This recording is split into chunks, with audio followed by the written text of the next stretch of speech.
going on, Jerome's. So the NFL draft is mercifully 10 days away.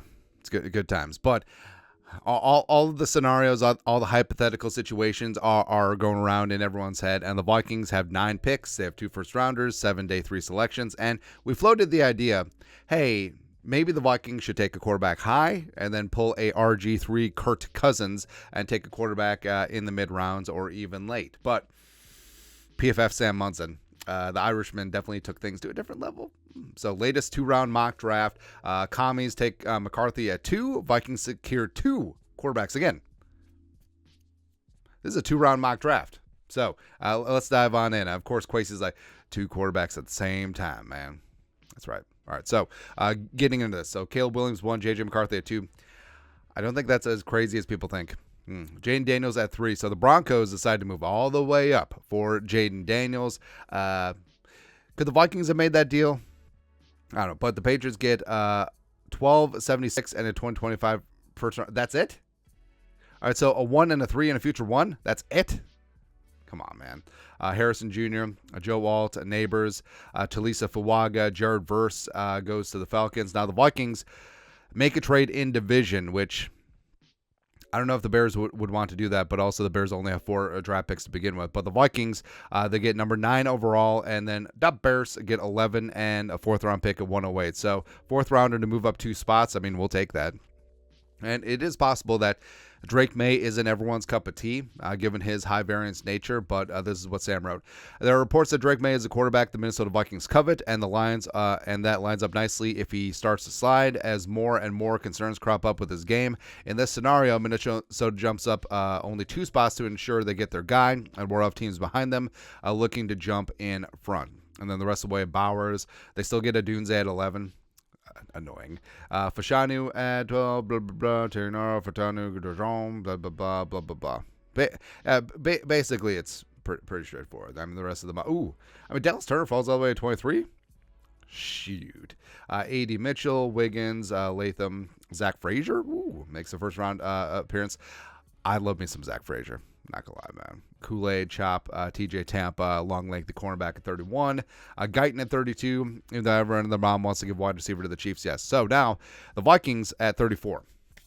So McConkey goes to the Panthers. He can learn from Adam Thielen, blah, blah, blah. But 34, the Vikings take Michael Penix Jr. out of Washington. So Penix falls out of the first round.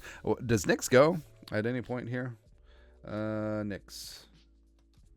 Nix goes 44 in the second round to the Raiders. All right, so the Vikings at 34. I know what you're saying. So 2 quarterbacks up at the top of the draft, and the Vikings also traded up to go get this one. A projected trade, Vikings receive. Oh, yeah. Wait, hold on.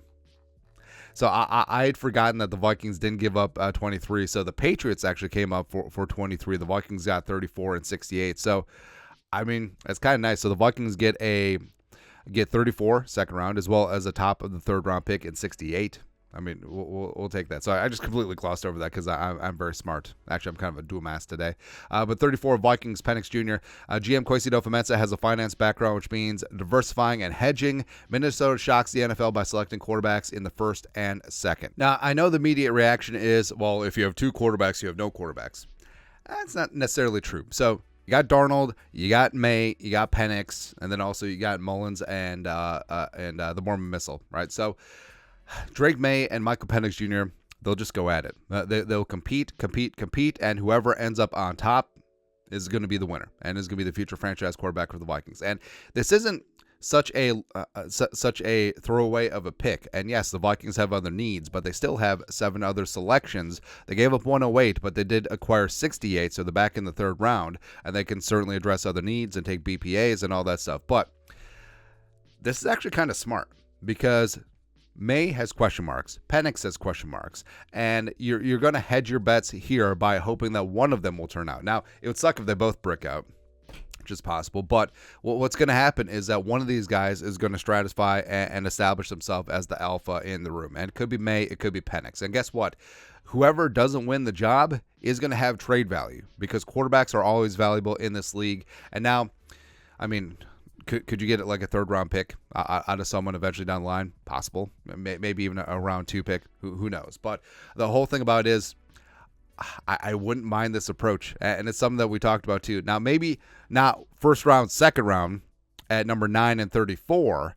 But two quarterbacks in this class, high and low, especially given the depth of this QB class. Yes. And also with Maye and Penix, I kind of like the competition. I think that it would be super feisty. And you look back at where, if you have two quarterbacks, you have no quarterbacks. Well, what about Montana and Steve Young?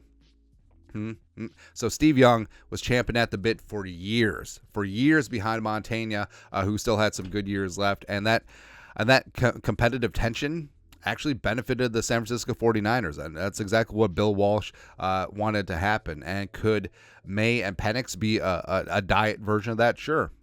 Two young quarterbacks. Well, Penix isn't really young, but pushing each other to be better. And eventually the winner is going to be that dude. Now, could it split the locker room? Yes. It's something that Kwesi and Kevin O'Connell are going to have to navigate and going to have to tiptoe around. But taking two pulls at this lotto, having two tickets as opposed to just one, I'm mad at it.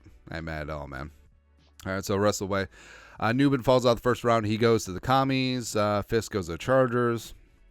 Leggett goes to the Panthers. Ooh. All right, so the Panthers end up with Ladd McConkey, and they get Xavier Leggett. Kind of like that. Kind of like that a lot.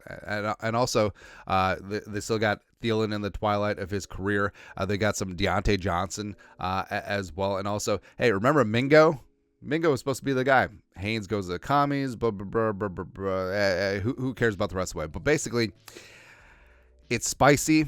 It's outside the box, and it's definitely sounds like something that Kwesi would do. And again, I understand first and second round picks on quarterbacks, but I think what really stands out is that the Vikings didn't have to give up heaven and earth to go get Maye at 9, right? So I don't think that's a deal breaker. Whereas if the Vikings had to give up everything, and then they still traded up, and then they still made that deal, I don't know, man. But the Vikings still have seven picks remaining after this, including a third rounder. They did give up the 108 and the move up for Drake Maye. So, I mean, if this is what goes down, and your top two are Maye and Penix, two quarterbacks at the same time, again, I would be mad. I would be bad, man. But your thoughts are thoughts. Vikings take two dose quarterbacks in PFF Sam's latest mock draft. Let us know your thoughts and our thoughts in the comment section below. Subscribe for daily Vikings takes. Want to support the work? Put a little something in the Venmo. But till next time, Skull Production Value.